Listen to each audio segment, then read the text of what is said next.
thème na biso ezali prisons invisibles.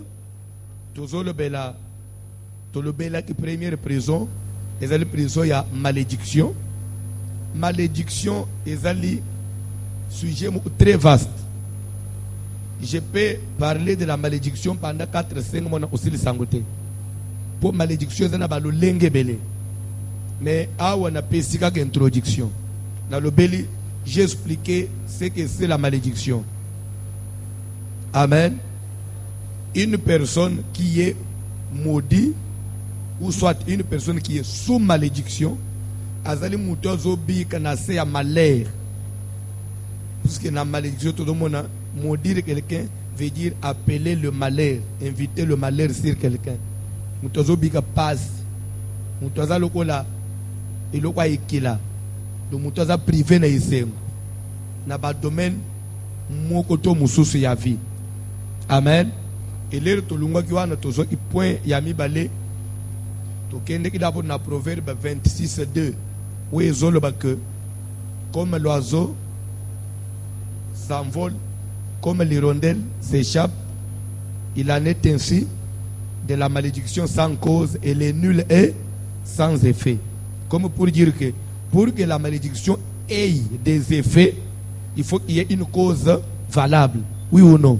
Alors, si on doit parler de la malédiction comme telle, il faudrait plus parler des causes. Tel comment quelqu'un peut arriver à être maudit, soit à s'attirer une malédiction dans sa vie. Et point ezali ebele. D'abord, natang tozozonga na liloba na Nzambe na Deutéronome 28.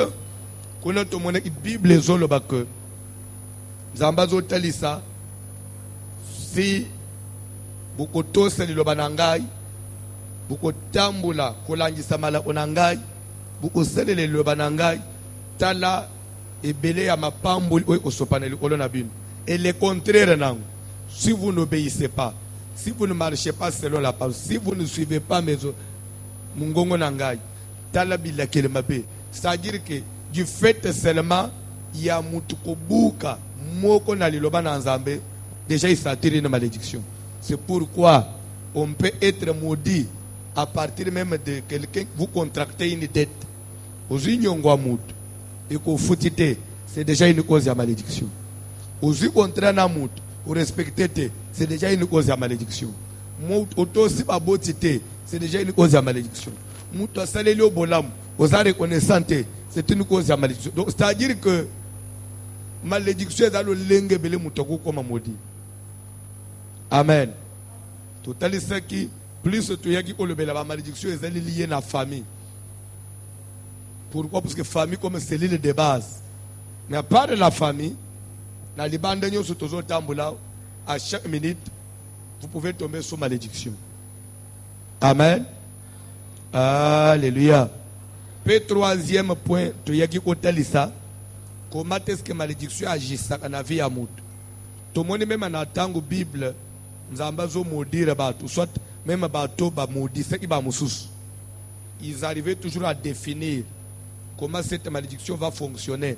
Aux hommes, par exemple, dans Zambazol Bana Caïen, tu seras maudit de la terre qui a ouvert sa bouche pour recevoir de tes mains le sang de ton frère.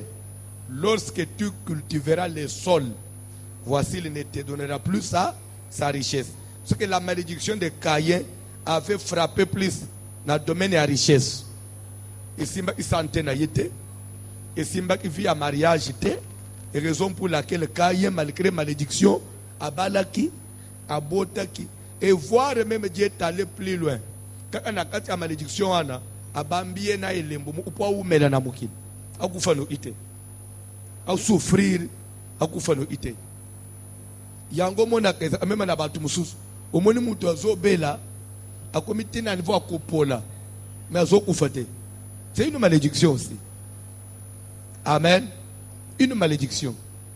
C'est pourquoi la Bible, quelque part, Balaam, je crois, c'est dans les livres de Nombres, chapitre 24e, quelque part là-bas.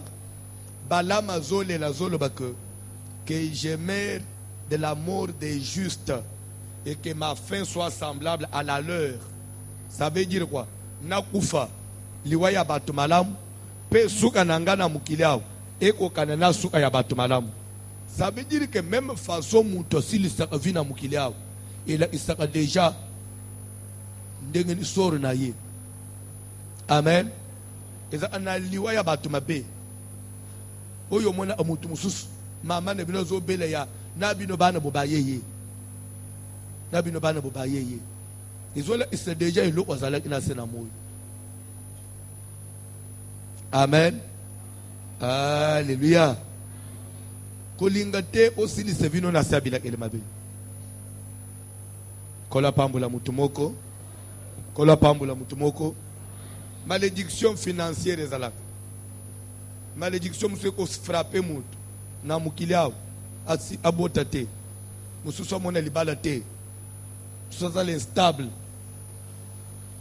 mususu la malade lobi malade lelo malade mususu lungo akufa noki zomona mutu mususu akufi abika tabula mwa mukili te ndenge Bible ezoloba que honore ton père et ta mère. C'est le premier commandement avec promesse, afin que tu vives longtemps. Amen. C'est que ne pas aussi vivre longtemps. Mourir avant l'âge, c'est une malédiction. Quand on a des jeunes qui sont kufa, aux autres bébés, bendenge togenda à des fois dans le cimetière, aux autres dans la croix boy, au né en 1982, à Koufina. En 2012, est-ce que c'est normal? En 1970, à Koufina, en 2015, est-ce que c'est normal? Est-ce qu'il y a un jour il faut ouf? Est-ce qu'il y a un jour il faut ouf? Mais, et là, on ne peut pas précipiter les waya moutou na âge to zaliao. Ils ont tamboli na yi. Les moutou zo tambola zo yebate ni na ko sal. Ni na azal permis à sal ni na ko salate mutu ani sentir la mort nda isa to tanga ina Genèse 38 Genèse chapitre 38e à partir du premier verset. Bible dit que en ce temps-là Judas s'éloigna de ses frères accueilli kokangamana camarade na yemoko et à partir ya kuna akekomona mwasi moko ya bakananeyen abaliye aboti mwana ya liboso ya mibale na ya misato e mwana na ya liboso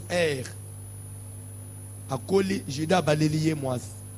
Et Bible dit comme Judas premier né de Judas était méchant aux yeux de l'Éternel. Amen. Vous savez, la Bible a seulement dit que Judas était méchant aux yeux de l'Éternel. Mais on n'a pas déterminé quel genre de méchanceté. Et on dit, l'Éternel les fit mourir. Pourquoi Nzamba Bomiye? À cause d'une méchanceté. C'est que Nzamba est capable, il y a Kulungula Mutuna Mukiliao. À cause de Yamabe. Amen. Alléluia. Ce qui vit na yo, et ça y a olé li sabat. Ce qu'il faut Nzamba tikayo. Batubale la agak. Pona yo. Ce qui vit na yo, y a troublé ma vie à Batumusus. Faut Nzamba tikayo oumel.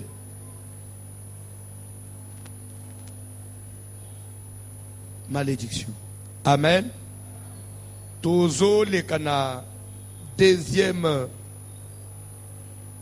prison invisible. Vraiment, na sepelina le belango puskeza dikamu utote ya mwakala et lelo ezote ya mana Kinshasa ndenge mu uto mususu na ba confusion na zo mituna mebilo onga bazote bazozwa wapi bazotangela biso premier livre de Paul à Timothée, premier épître de Paul à Timothée, chapitre 4e, Tozobanda à partir du premier verset.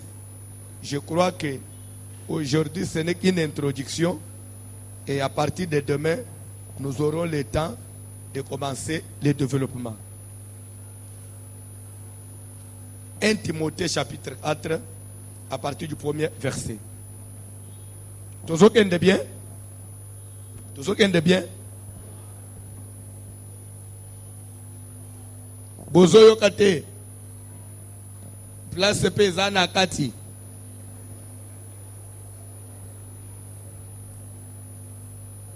Bande kwa technique. C'est beaucoup de bafle bande bobo sani pona mvula. Rapidement, vous aider bande kwa libanda. Bazoyo kate. Libanda boyoki. Me bozo répondre ngande keni. Umuni bwana bino ka batu. Bwaka batu. Siko boyoki. Umuni bobanyi ko kubanga kulobati. Boyo ite. Siko boza kana mulimu wa dérangement sans effet na kaye. Amen. To beteli soma boko. 1 Timothée chapitre 4 à partir du premier verset. Première lettre de Paul à Timothée, chapitre 4, à partir du premier verset, nous lisons au nom de Jésus de Nazareth. Mais l'Esprit dit expressément que Bandeko mulimu elobaki, vous savez quand on dit, mais l'Esprit dit expressément. En d'autres français, l'Esprit dit ouvertement. Amen. Mulimu elobi na mpoasa. Elobi na kinkonyons. Elobi nini papa? dans les derniers temps, Na mikolo ya suka, quelques-uns abandonneront la foi bamoko bakotika kondima. pour s'attacher à des esprits séducteurs et à des doctrines de démons, Po bakangama na milimu oye bungisaka batu pe na bamala isi ya milimu mabe. par l'hypocrisie de faux docteurs portant la marque de la flétrissure dans leur propre conscience, Na lolenga ya bilongi mibale ya bala isi ya lukuta me na kati na conscience na bango moko ya kobeba prescrivant de ne pas se marier na kopekisaka batu babala et de s'abstenir d'aliments que Dieu a créés pour qu'ils soient pris avec action de grâce par ceux qui sont fidèles et qui ont connu la vérité. et ce qui wana papa j'ai plus besoin ou j'avais plus besoin il y a premier paragraphe prescrivant de ne pas se marier.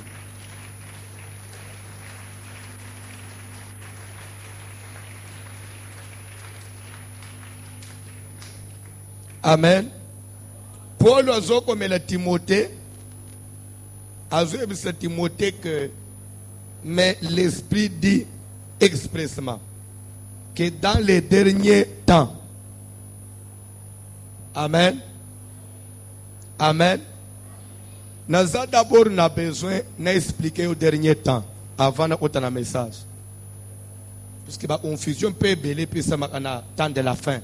Dernier temps ou temps de la fin, c'est la même chose. Dernier temps ou temps de la fin veut dire la même chose. Dernier temps ou bien temps de la fin et bandikan ou est caractérisé na nini. L'ande bien maté hein, parce que moni ko zanga connaissance ya parole de Dieu, nde lelo bazo embrouiller batu.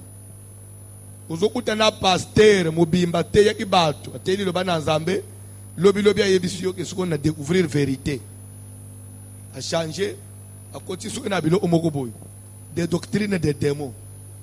Et pourtant déjà l'esprit avait révélé déjà makambo à partir à Paul depuis quand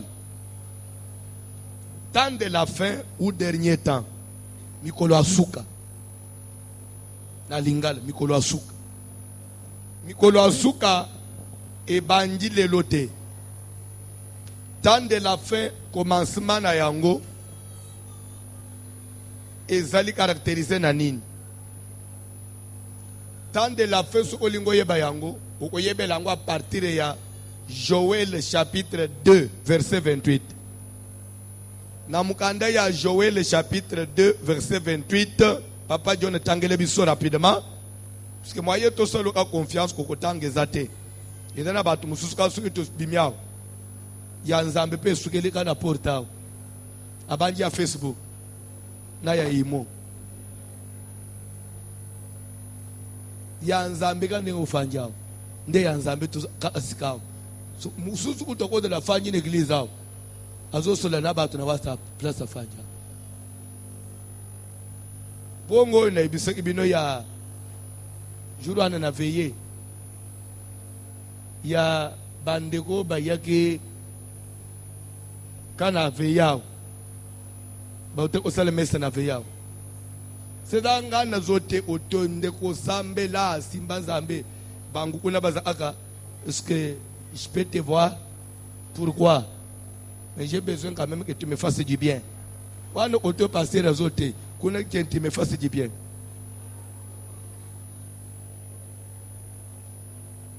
Ndo domone mtu mso asimbi telefone boy.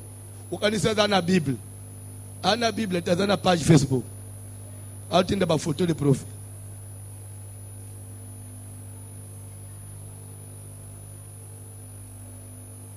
Tuka Yesu angwaya na yeka.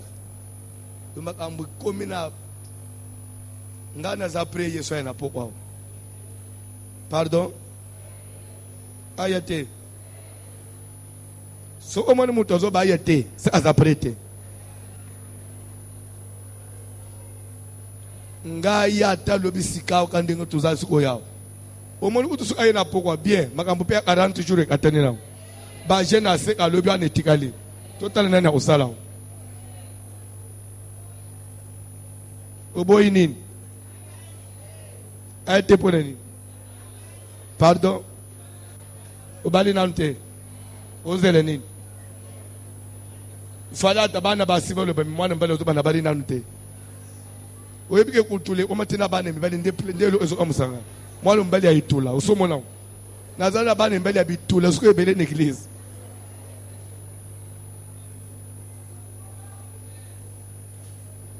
elo omo usuke ezo amusezani basi bazotula elo onyonso ebonga asuke etuli ekitatalo mais kotulezo yami me facture ali bale mata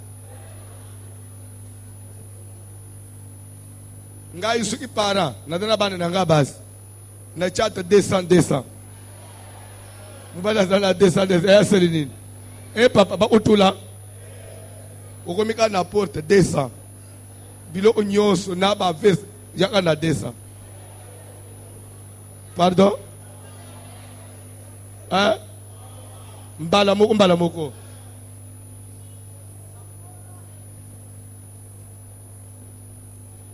sere na lobi mabe me awo suko bana me bali batulisi ko robari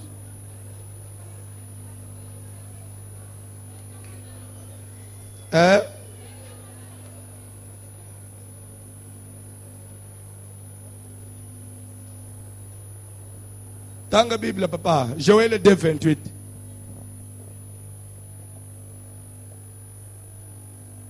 batu musuka bazotulusa bana basinde ba parents sola na ba parents no balimbisa facteur soka ba itso yebisina papa ngaye kiti moi 3 semaines za ibele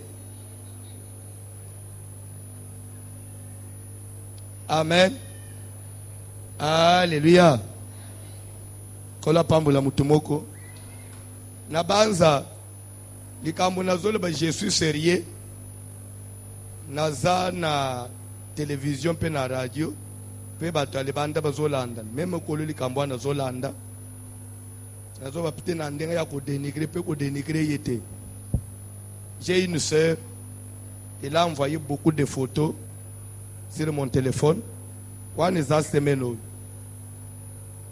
alobi na lukele yo mobali oya za intéressé ay otala ba photo après prière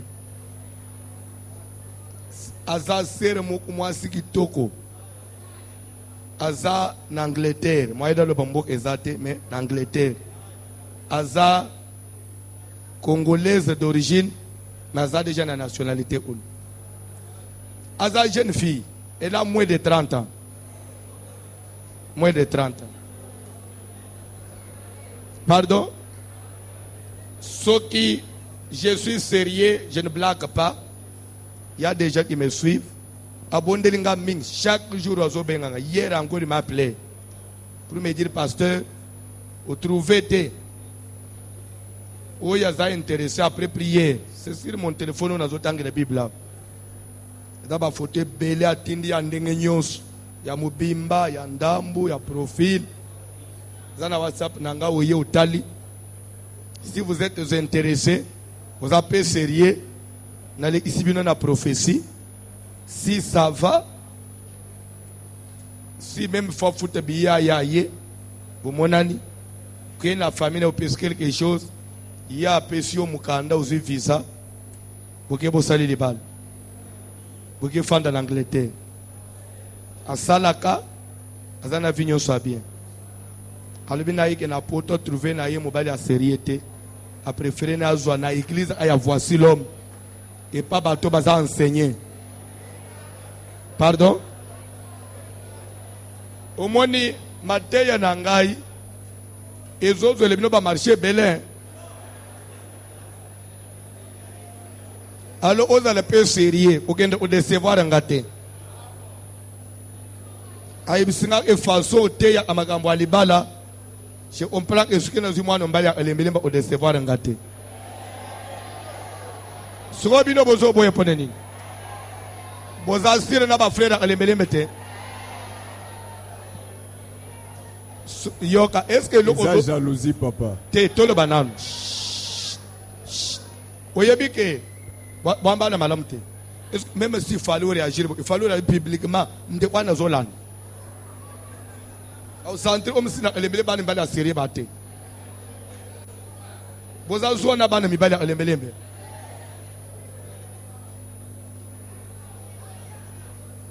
Na comprendre, na comprendre place aux zones ça. Et comme yo, pourquoi ce que basi a porté pour me combattre les bisous mi balles. Bisous mon auto zao na nous tous bangoté.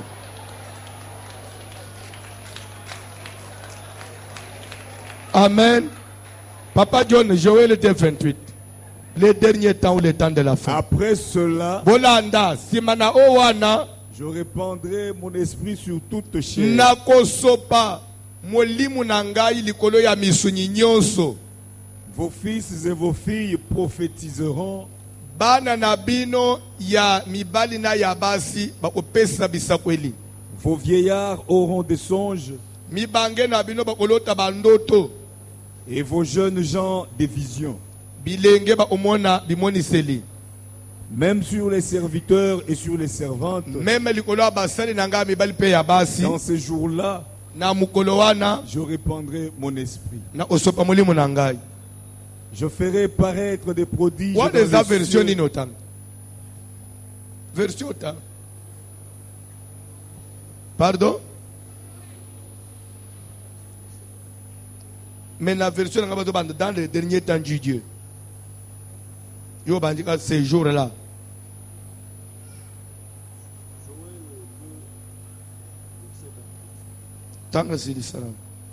C'est ça le verset. Je ferai paraître des prodiges dans les cieux et sur la terre. Du sang, du feu Makila moto et des colonnes de fumée. Le soleil se changera en ténèbres. Amen. Alléluia. Toquez ici qu'on a acte des apôtres pour avoir la précision. Chapitre 2.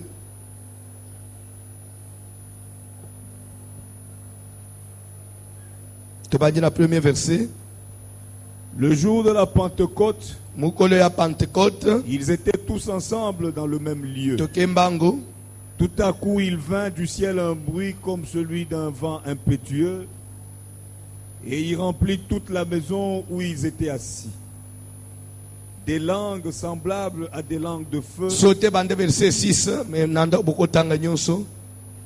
Au bruit qui eut lieu, la multitude accourut, et elle fut confondue parce que chacun les entendait parler dans sa propre langue. Ils étaient tous dans l'étonnement et la surprise, Et ils se disaient les uns aux autres, voici, ces gens qui parlent ne sont-ils pas des Galiléens? Et comment les entendons-nous dans notre propre langue à chacun, dans notre langue maternelle? Parthes, Mèdes et Lamites, ceux qui habitent la Mésopotamie, la Judée, la Cappadoce, le Pont, l'Asie, la Phrygie, la Pamphylie, l'Égypte, le territoire de la Libye voisine de Cyrène, et ceux qui sont venus de Rome, juifs et prosélytes, crétois et arabes, comment les entendons-nous parler dans nos langues des merveilles de Dieu? Ils étaient tous dans l'étonnement et ne sachant que penser, ils se disaient les uns aux autres, que veut dire ceci? Mais d'autres se moquaient et disaient, ils sont pleins de vin doux. Alors Pierre, se présentant avec les 11, éleva la voix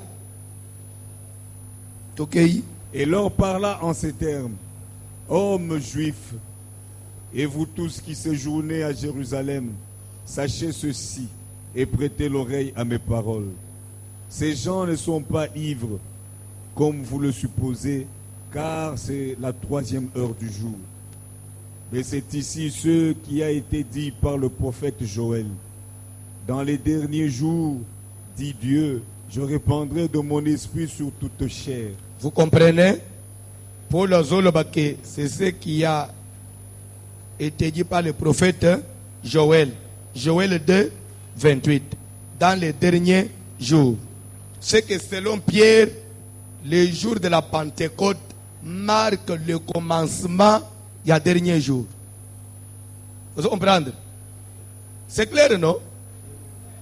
Jour il y a Pentecôte, nous ont marqué et bandé il y a dernier jour. Pourquoi? Parce que la prophétie avait dit, lorsque vous verrez l'Esprit de Dieu se répandre sur toute chair, c'est alors que commencera le dernier jour. Alors, comme le jour de la Pentecôte, c'était le jour où le Saint-Esprit était descendu, c'est que le dernier jour est bandit jour. Tant de la fin est bandit avec l'avènement du Saint-Esprit. Le temps de la fin est bandit. Amen. C'est pour cela, si photos à la sérieux, mutum oko lengi soteke tant dernier bandit ndelelo ou bien tant dernier bandit na 1800 bien 1900. Otozomona par exemple des doctrines ils ont tambule que prophète boyaza prophète attend de la fin ou bien yenda yena message du temps de la fin. Si photo en réalité mutu ya message du temps de la fin ezanani mutu ya message du temps de la fin c'est Pierre. Parce que Pierre nde mutu le premier message à temps de la fin. Oui ou non? Alors, ce qu'on calcule de Pierre, ils ont l'an période à Pierre, ils ont déjà l'an 34 de notre ère, vers l'an 34. Parce que ère tozana ngosiko tozotanga 2017. 2017 et bandi babandi au compter à partir de la naissance de Jésus.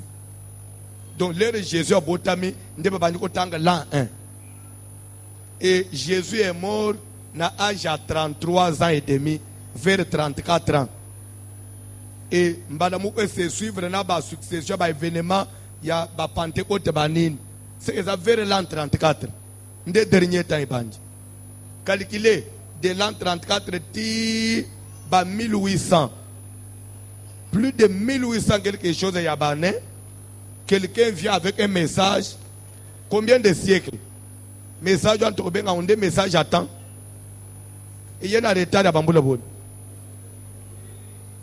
Bon, admettons que si c'est lui l'ami de l'époux, il y a un message pour réveiller l'église. Et tous ceux qui l'ont précédé, tous ceux qui sont passés avant lui, vous allez se sauver un message.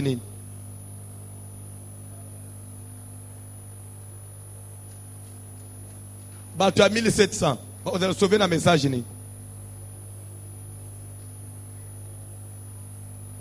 Chrétien, je parle bien de chrétien 1700, chrétien 1600. Vous allez sauver un message.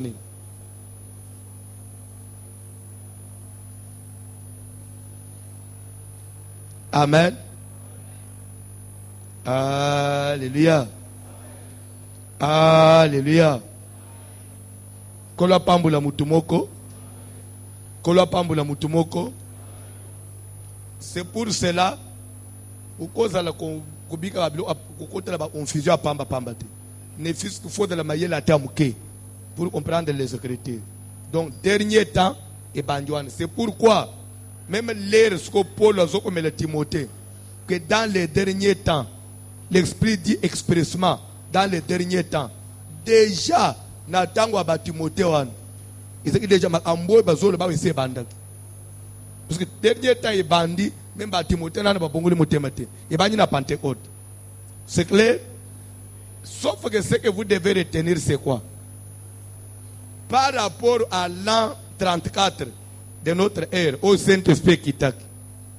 Kobanda l'an 34, Tilelo 2017, qui sont vraiment plus proches, il y a fin. Vous comprenez, Moutounanga? Batu ya l'an 34, Nabiso Batu Alelo, qui sont vraiment proches de la fin. Nyons, 2000 ans, nyons, ils attendent la fin. Mais plus les années avancent, le temps passe, nous nous approchons encore plus de la fin que collègues avant. C'est clair? C'est que quand on révèle que l'Esprit dit que dans les temps de la fin, il y aura des temps difficiles, c'est que temps difficile il y a 2016, n'a temps difficile il y a 2017. Comme 2017, ils sont plus proches de la fin que 2016. C'est que plus c'est toujours vers la fin, plus les choses s'accentuent qu'avant. Vous comprenez ce qu'on a dit? Biso nyos, n'a pas parents na biso, n'a pas coco na biso, tout d'abord tu attends de la fin. N'a pas toi 1500, tout d'abord tu attends de la fin, oui ou non? Mais sauf que biso ba toi lelo, tu es plus proche de la fin que bango. Parce que bano biso to kotika pe bana ya bana na biso, ils seront encore plus proches de la fin que les biso. Alors comme on dit que dans le temps de la fin il y aura des choses compliquées, c'est que plus les années avancent, makambweko comme mabeko les qu'avant. Donc mabezo enda na kokolo puisque plus le temps avance, plus on touche vers la fin. Je crois que c'est clair. Amen. C'est que makamnyo su Bible zoba que n'attend de la fin beaucoup mona boy. C'est que l'élo est plus grave que hier. Il y a après aujourd'hui et comme plus grave qu'il y a aujourd'hui. Il y a le lendemain qu'on a et comme plus grave qu'il y a l'élo. Pourquoi plus ezaneti libulu ezana kabambar. Biso toza na kalembelem. Amen. Suko tozo utazandu tozo kende vere kabambar. Soki muto azana veni croix rouge. Na oya zana zandu. Tozo kende na kabambar. Nana za plus proche na kabambar. Muto azana croix rouge aza plus proche na kabambar kuliko azana zandu. Oyo siko azana kalembelembe au na kalembelembe plateau. Aza encore plus proche na kabambar kuliko azana croix rouge. Plus on avance vers kabambar, plus on s'approche vraiment à la fin. Et plus on s'approche de la fin, plus les choses se compliquent qu'avant. Zamba pambula mutumoko. Zamba pambula mutumoko. Na yabite, ce qui t'osa sérieux.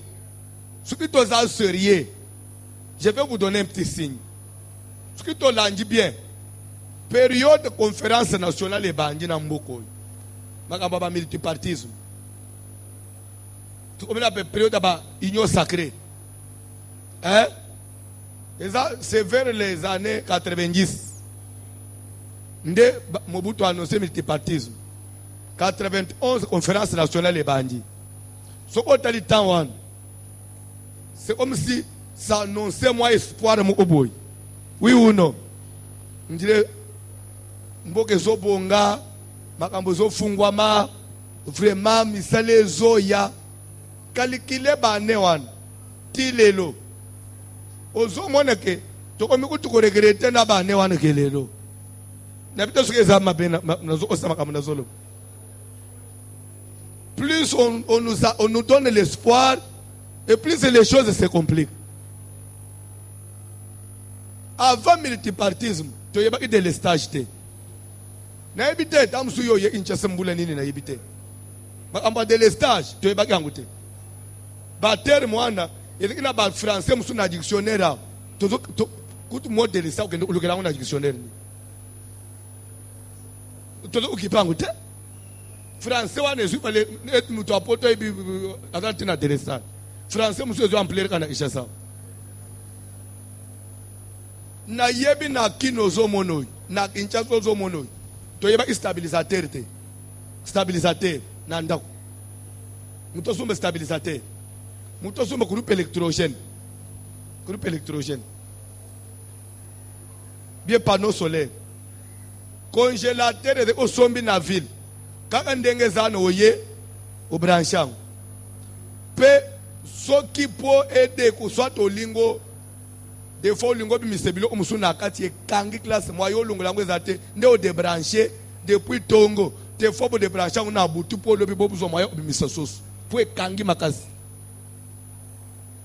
nde o moni pe botika te 2 jours te yanduki nde bo sokoli ti bo pangusi yango bozo nsubo bo brancher lisusu po zo brancher yango direct courant e ko bouger te e ko tumbelo ko te ne peut-être ko bibilo kwa mais awo to yebi na contacter maman est contacté. Il est contacté.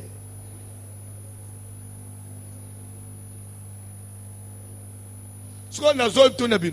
Tozo kenda na malamu to tozo uta na malamu.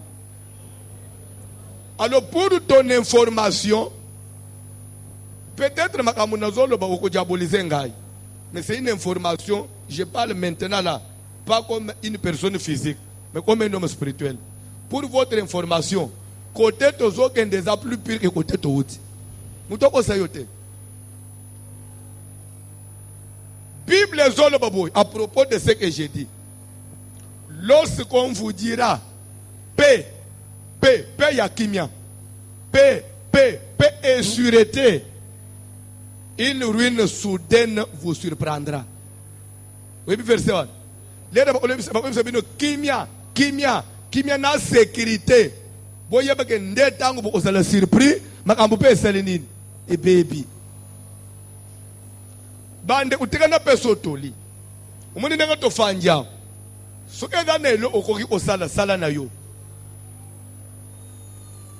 kozela Congo te kozela parler du peuple te c'est entre nous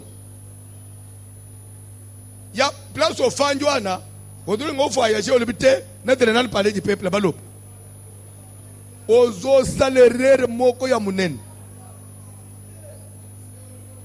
parler du peuple ozo mona parler du peuple talana na stade de martyrs to bande ki kozela parler du peuple na ba papa ileo oui papa ileo to zela ki makambo ba résolution parler du peuple na banguza Carlibond. Tozela ki ba résolution à parler du peuple na ba kiba Samari. Tozela ki ba résolution à parler du peuple na ba vie mungulu. Na bangunza Carlibond. Tozela ki ba résolution à parler du peuple na ba vie chichi wa zokendelelo. Yo yebisanga parler du peuple, yebisanga parler du peuple. Ngana che sous espoir na parler du peuple.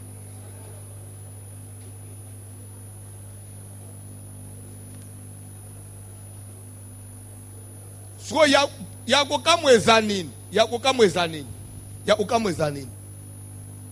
tozozela kongwe bonga toko kanana bato apoto nde espoir na biso ezaki bongo mais à l'heure où je vous parle poto pe banji ko bebe e bebe e banji ko bebe ko lekana aw ozo moneke tozozela bolamu mema bende ezo ya grave actuellement où je vous parle na banda bande ko poto bazolandanga il y a maintenant plus d'argent au Congo qu'en Europe.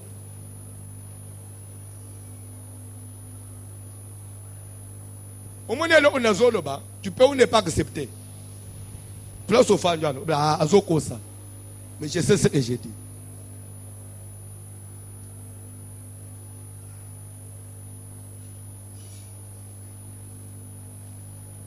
Amen. Kola pambola mutumo. Actuellement, vous pouvez acheter une voiture moins chère dans Kinshasa ou les capotes. Muto usumba voiture bien ancheza moins cher que les capotes. Les lots na pote sur le voiture à occasion bien au tambola là. Il y a bien au tambola là. C'est au-delà de 3000 € comme atesiko. Sur le bocha mai. Pour comment? Mai ce n'est pas moins de 1500 €. Vous êtes déjà dans les 4500 5000 €. Les roseaux tcha douane siko ya matata poni. Ce n'est plus matata ya badibang. Bah vous avez 3000 $. Vous êtes déjà dans les 8000 $. Les coachs siko plaque. C'est pour aux hommes na bato apôtre, ce n'est plus un commerce. Ya mtu ende suma mtu na pote oteka. Loba usumi mtu no ya luxe etopo otambola na nguyomo. Ndio mone bato ba jembeli na baketi siko bilo aba ya bazi ezota bazi yo. Moteur à 2 cylindres, usage unique. Ke changu za ba carton na ba carton. Eza amuntu ka ya webiso batuke na sumi voiture. Eza elo wa usage unique. Kitoko nango eza kandengo za nango sika wana. Surtout ce que tu bêtis, papa m'a besoin chauffeur il y a chamuto. Une semaine à zoyelo par chaque autre. Na ba chauffeur à Congo ba mele jambo. Wa pe mi tema mabe ba chauffeur à Congo.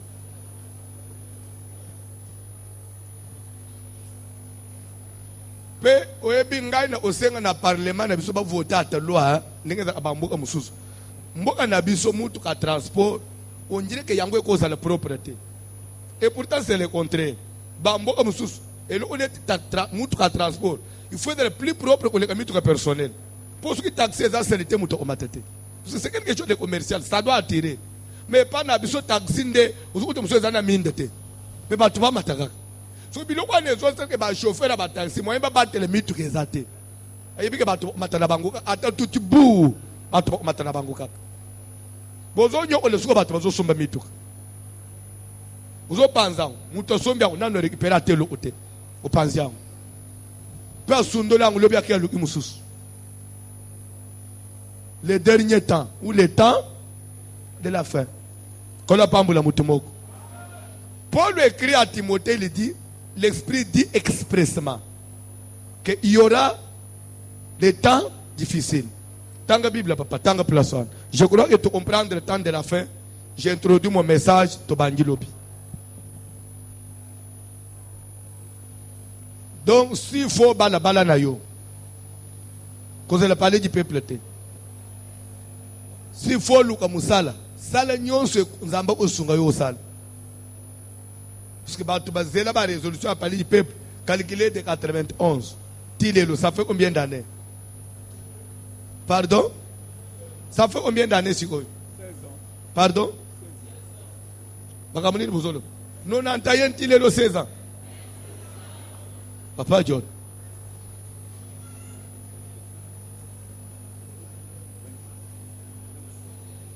« 26 ans. 26 ans. Et ça, moi, je suis à Botama, qui est à Erwan. Les gens qui sont à Touli. Ils sont à Touli. Oui ou non? Ça blague. Longola na mutu na yoko cheli ke na babiloko abatoana. Totale la nzambe. Cheli ke pa na nzambe ndeko.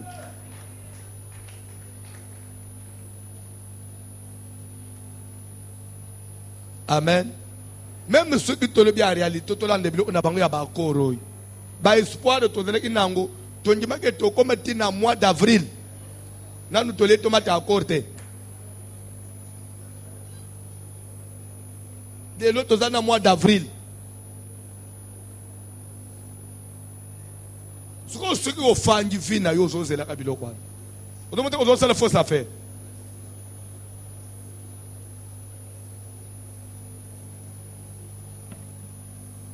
Tika nzambo na zote yo asunga yo na ndenge mususu. Je ne souci nangai naza congolais. Peut-être plan ça dans le baquet. Pourquoi il dit ça? Je suis congolais peut-être même plus que toi.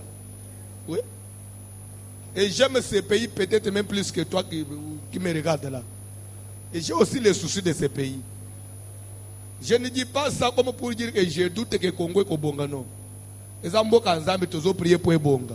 Mais misu na biso na elike na biso. Toi tu na bilo kwanate. Ata tozo de Kobonga. Fais ce que tu peux faire.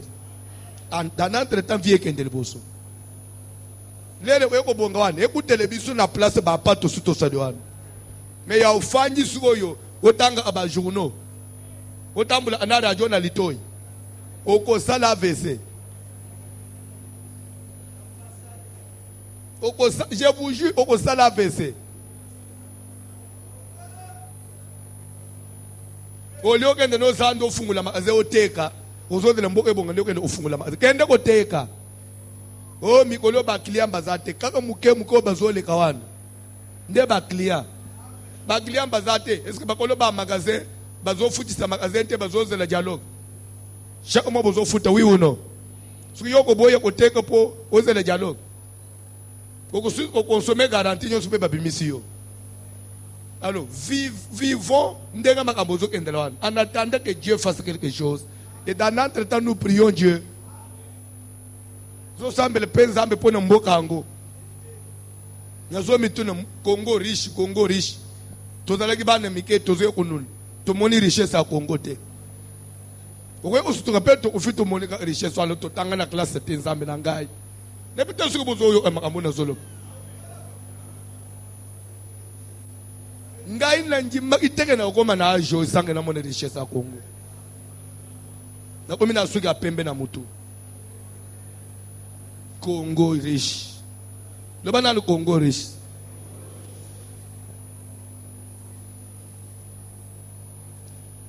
Maintenant ce que place à Zaba pourquoi il dit ça? Bon ndenga na libana ndena na lobi mabe. Yonde uzoeba malamu koleka ngai kwa pamba pambwana tangela nga parole de Dieu.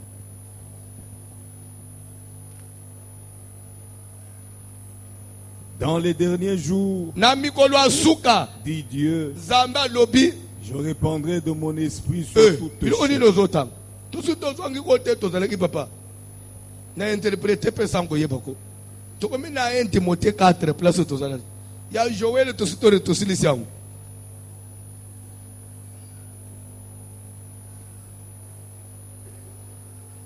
1 Timothée 4, premier verset.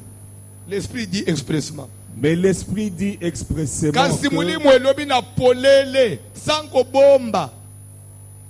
dans les derniers temps, quelques-uns abandonneront la foi. Quand on dit abandonner la foi, ne veut pas dire ne pas venir à l'église. Non. Les gens seront à l'église. Les gens seront dans les assemblées. Mais la vraie foi en Dieu, et vous allez abattre. Et l'idée ya solo ya mutu pas dans Zambé. Mais pourquoi quelques-uns vont abandonner la foi? Qu'est-ce qui va les pousser à abandonner la foi? Est-ce que c'est un sentiment va abandonner la foi? Non. Puisque les derniers temps, ils allaient caractériser la souffrance na makambo makasi. Sur la Bible, il y a pas si wana et belé bakoko kangote. Bon, c'est la famille d'église. Mais il n'y a pas dans Zambé za suscité. Il y a les gens qui font des mitune bon sur Zamba ngwazala. Nini nazo sambe nazo sungangate. Mais kolungwa église kolungwa na yete. Azoya na ye prière mais nakati na ye. Mususu zo douter même na ba prière zo sala. Makambo nazo ba profession et ko de se kanga yo place ofanjwa. So des fois les rotanga ka passage yo. Ozomona unjile babwa ele batu mususu. Mais yo zo landa ngai. Vous avez déjà saisi, professeur s'est frappé. L'Esprit dit ouvertement que quelques-uns abandonneront la foi. Qui dit foi dit quoi? Confiance en Dieu. Et belé vous faites de l'église, mais confiance dans Zambé vous allez le susciter. Pour ne nini pas se koleka.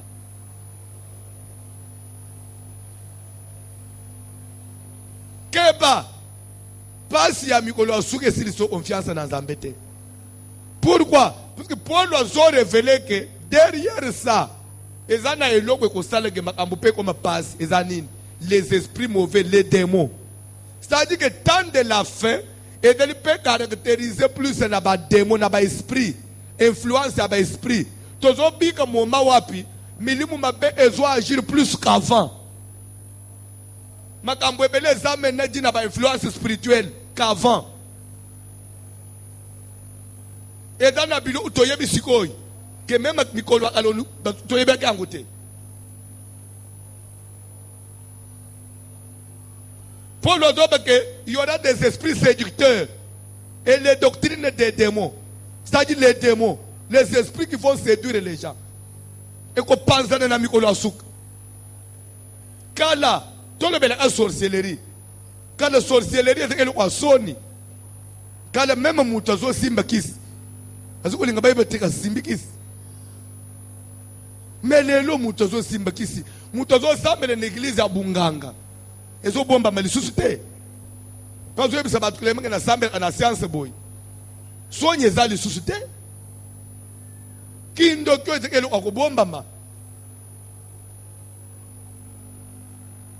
Kana ndoki amuluba akoloka mukongo te. Ndoki amukongo akoloka muswahili te. Mais les loko de la mutetel. Okotina na lupango mama lupango muswahili pe aleyo. Soko boye bisanga mikolo asuke za mikolo black. Les loko ya l'église bondengo ye prier raw. Sere mu kwatali okakaboy. Yala isinini. Poni na za alolendo. Anyiki yo flesh. Po bimi makwanza zote mobim. Abebi sita itoko na yo. Me azande ko na yo te. Okoloba nini? Ba mbasu tozo mone mikoloyi. Kana mbasu ezeki ko zo mutu nyonso te. Mbasu ezeki loba o melelo kwa bato, yibelo kwa bato. Ndekolo elo kwa nda. Mesu eza mbasu eza sute ko zuelo kwa mutu. Eza zuwa. Pourquoi zo teka oleka ngai? Baba ipeswi. Pourquoi bisanga que dernier temps zami ko la blague? Pour nous autres que l'esprit ouvre clairement. Que ba esprit ko bimisa, e ko bima e ko panzana. Makambo belé ko zala. Ya polele grave, difficile.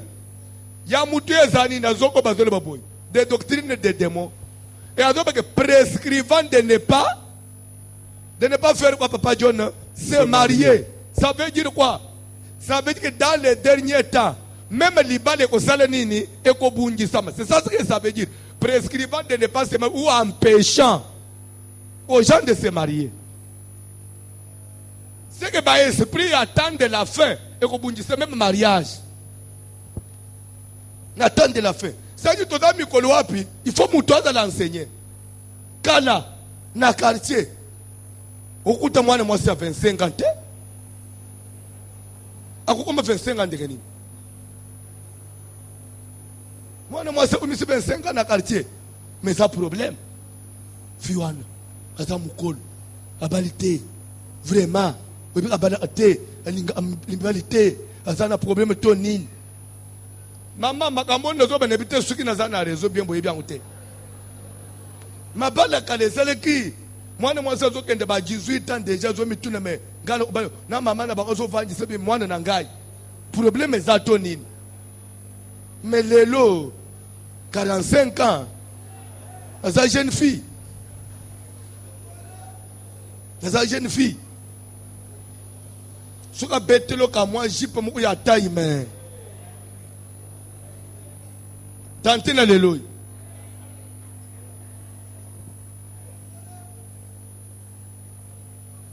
Nalunga place à l'automne. Et ça problème. Et ça problème.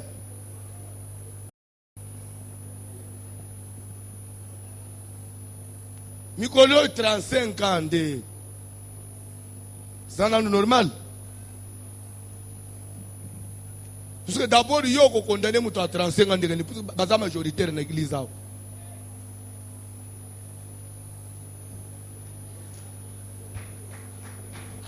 Wana kutu bana basi. Me bana mibali bazobi manama banji. Bana mibali bazobi mama banji na ndoko ba parents. Pende nga ba fanjao. Okoyoka lisolo alibala na munoko na yete. Lisolo ezaya nga ifone kende pot.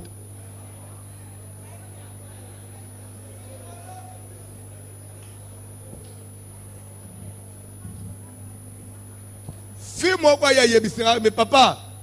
Tozana garçon moko.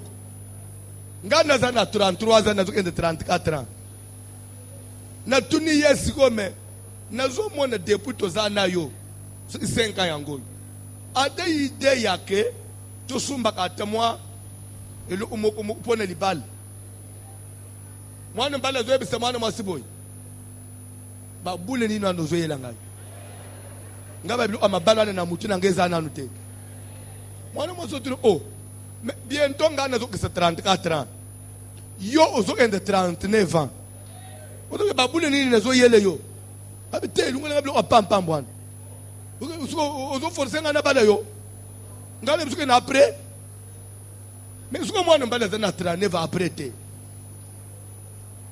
akoma après mkolonini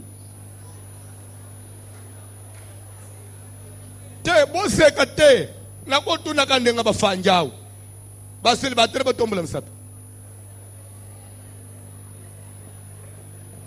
so nabanda utuna age moi to banda utuna ba age na bango so tolizwa na bino age moyenne en majorité nga bafanja age moyenne c'est 35 ans mais na 35 ans projet na libale na mutu ezana no te oui ou non frère oluka nanu vite ozo mona balebi na luka vite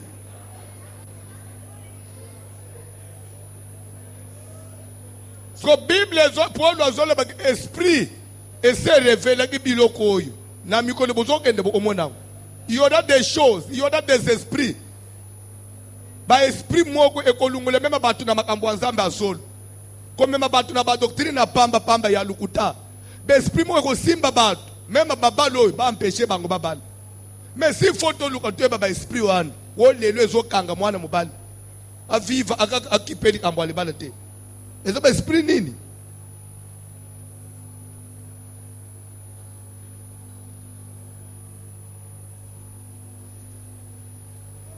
kalezi ki problème même na famille yaya na bino mobali 30 ans abalité papa zo bande problème na mama mwana no aza na problème nini so aza akufana nda kwa loba totambula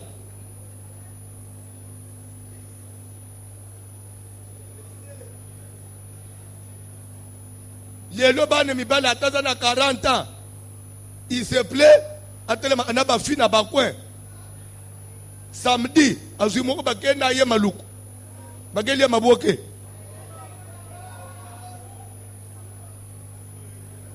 soko tuniye onan fiancé na ngai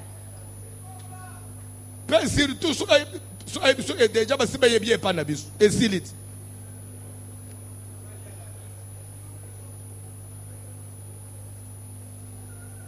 pe ici fial bi mais pas ba fille pour que quand les élèves même soni mwana mwasa zo se gêner même mwana mbali ba mone epa na bango mais lelo zo mona mwana mwasa zo kotana mwana mbali bike mama oh tonton Clément maman da papa Clément boni mais papa fandela na se ada camarade na ngai ande camarade na yo bo vendre bien hein vendre bien mo buluté merci maman basimbani na loboko tonton Clément simbi Louise kana miso ya maman na loboko babimi bakei ata ba ye 1h du matin. Mais lui, il a peut-être. Maman, est-ce que tu as tonton? Ah, parce que n'est pas Clément. Ça devient normal.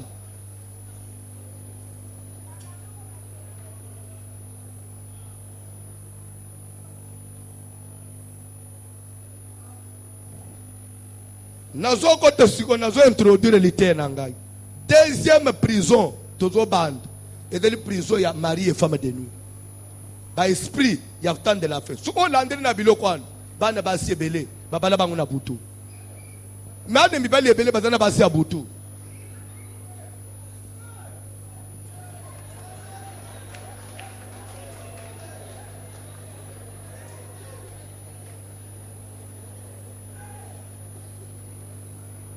puisque ça normal mwana mbale ko metena 35 ans ana susa ko be pana yete ezanini azana esprit mo esepelisa ye esunga ye mais déjà ce qui mutu spirituellement ba assista ye akoza suna susia nini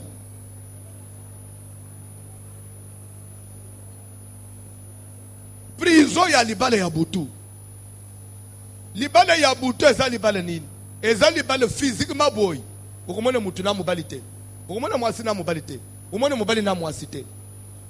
Mais spirituellement, okebite basi ba pesene na miswale ya libala.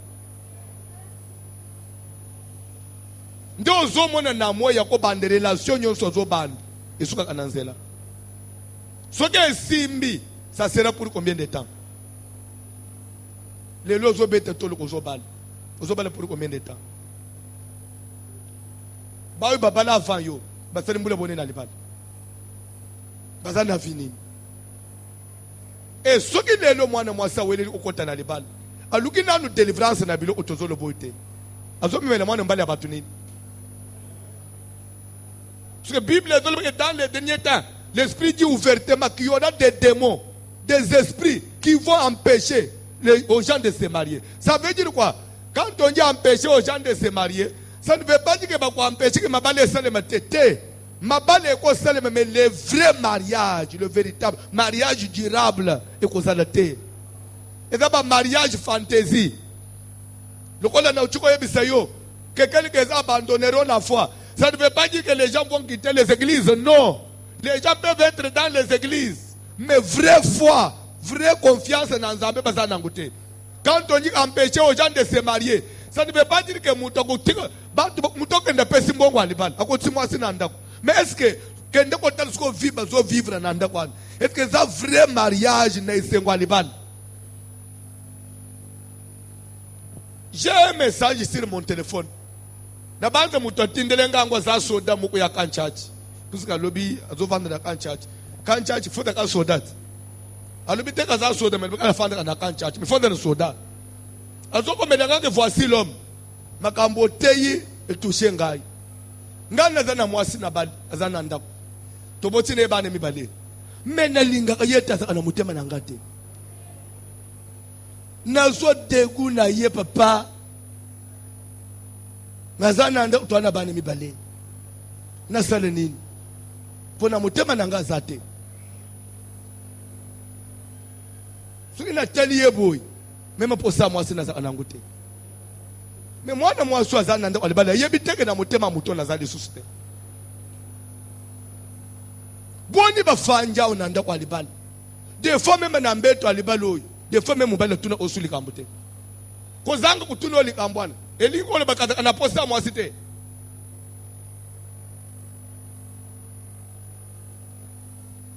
namude bufanyi kimia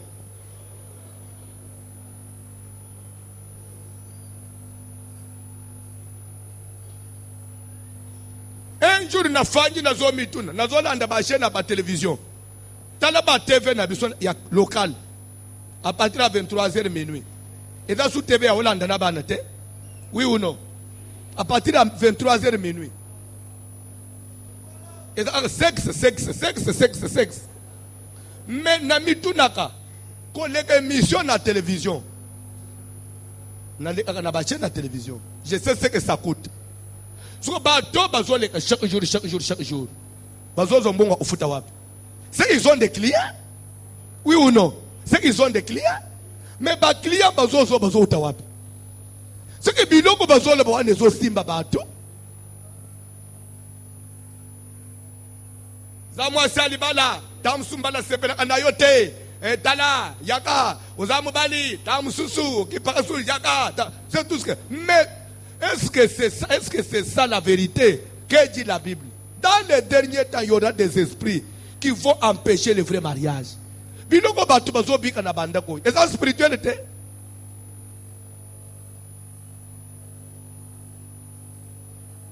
Ozo kuta mwana mwasi azana propriété biloko na yenyo so intime ya moko. Mais les infections c'est chaque jour. C'est autant nani. Ameli ba kisinyon soy. Infectieuse aussi l'été.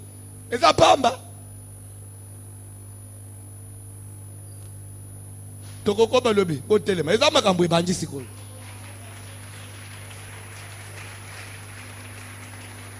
Telema to prier, lobi wompo zang, lobi ozang.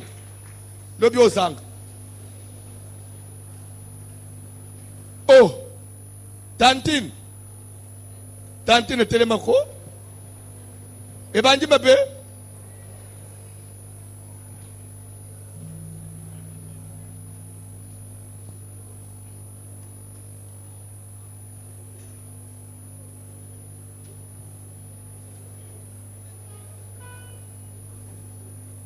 oh,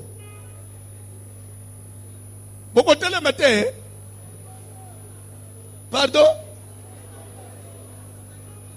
Nabomi, nazo bondele yo, Yesu na lola sunga yo, semeno kozanga te, okolanda mate. So tell so to no one na makambu yo bika, après tout na nasi oyo. Temps de la fin, temps ya ba esprit. Temps ya ba esprit.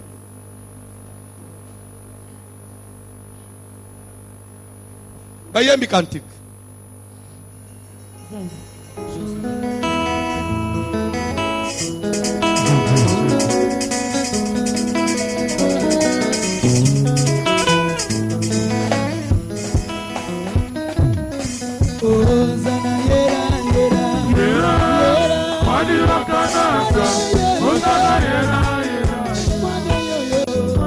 Oyebi sera moko azali awo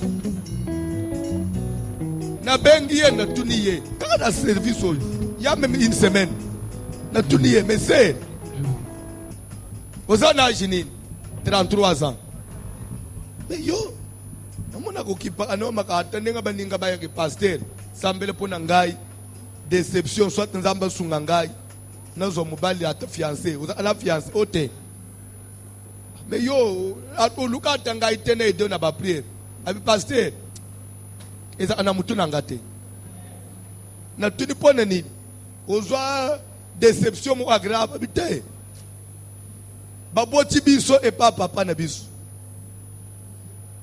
papa na biso boti na basi misato tozaba na basi 11 na basi misato et papa ngana za la cadette na za 11e bayaye nanga nyoso 10 babalaka bango ba honora bango moko ta sala 3 ans na libala bango nyos bazaba célibataire siko lere na tala anga 11e ndena kende kuresi na mariage na lungu langu na mutu nanga na sambela kanzambe no sunga nga voici l'homme apesa nga tabambongo na sala aba faire nanga na aba voyage na sunga tababoti nanga yere moko na linga kina omoni azoki singa schist na ninga na condamner ye d'emblée mais na quelque part na lobi mais moi mo soko za na reso boza 11 10 bakei esimbite nini suka zo suka yo mutu asuka ndeko simbi c'est un problème ya ndengo fanjwana kozo vino kole lisanute kozo vino kole lisanute. Même la Bible dit que la nature peut nous enseigner. Nature, makambo amukilo. Les nazote ba onyoso bazali boso na ngai. Ba ke ba échouer. Ce que ni nazo rasser ngande nazo réussir.